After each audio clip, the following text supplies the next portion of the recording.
Once upon a time, next to a big forest, lived a little girl with her mum and dad.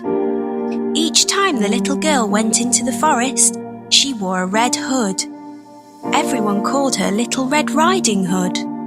One day, her mum had baked a cake. The cake was a present for Red Riding Hood's grandmother. Grandmother lived on the other side of the forest. Red Riding Hood's mum asked her to take the cake to Grandma. Mum told Red Riding Hood to keep on the pathway and not stop anywhere.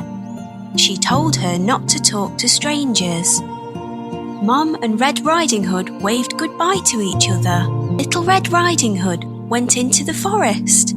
She had a basket on her arm with the cake inside. A big bad wolf was watching her. He was very hungry. Little Red Riding Hood did not see him. He came beside Red Riding Hood. The wolf tried to sound friendly. He asked Red Riding Hood where she was going. She told him she was going to see her grandmother on the other side of the forest.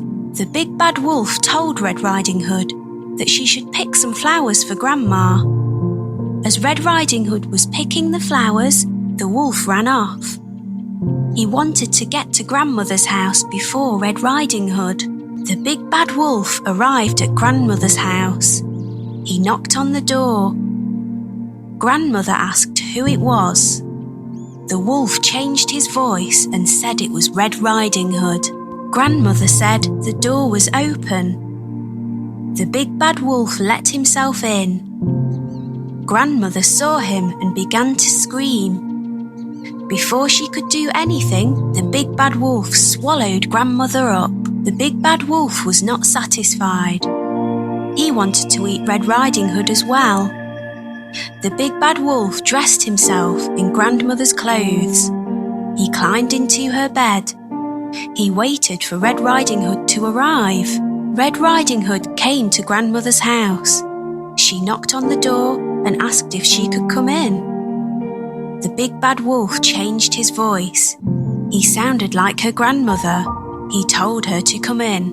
Red Riding Hood said what a deep voice her grandmother had.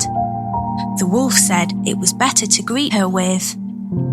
Red Riding Hood moved closer to her grandmother. She said what big eyes she had. The wolf said they were better to see her with. Red Riding Hood said what big ears grandmother had. The wolf said they were better to hear her with. The wolf told her to move closer. Red Riding Hood said what big teeth she had. The wolf told her they were better to eat her with. The wolf jumped out of the bed. Red Riding Hood screamed. Red Riding Hood ran from the house. The big bad wolf chased her. She saw a woodcutter. Red Riding Hood told him that the wolf had eaten her grandmother.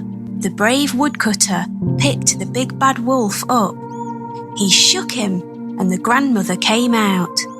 She was shaken but safe and okay. The woodcutter, grandmother and Red Riding Hood all watched the wolf run away. They were happy now. The big bad wolf had gone. Red Riding Hood and her grandmother thanked the woodcutter. Little Red Riding Hood told her grandmother and the woodcutter that she had learnt a lesson. She would always follow her mother's instructions and never talk to strangers again.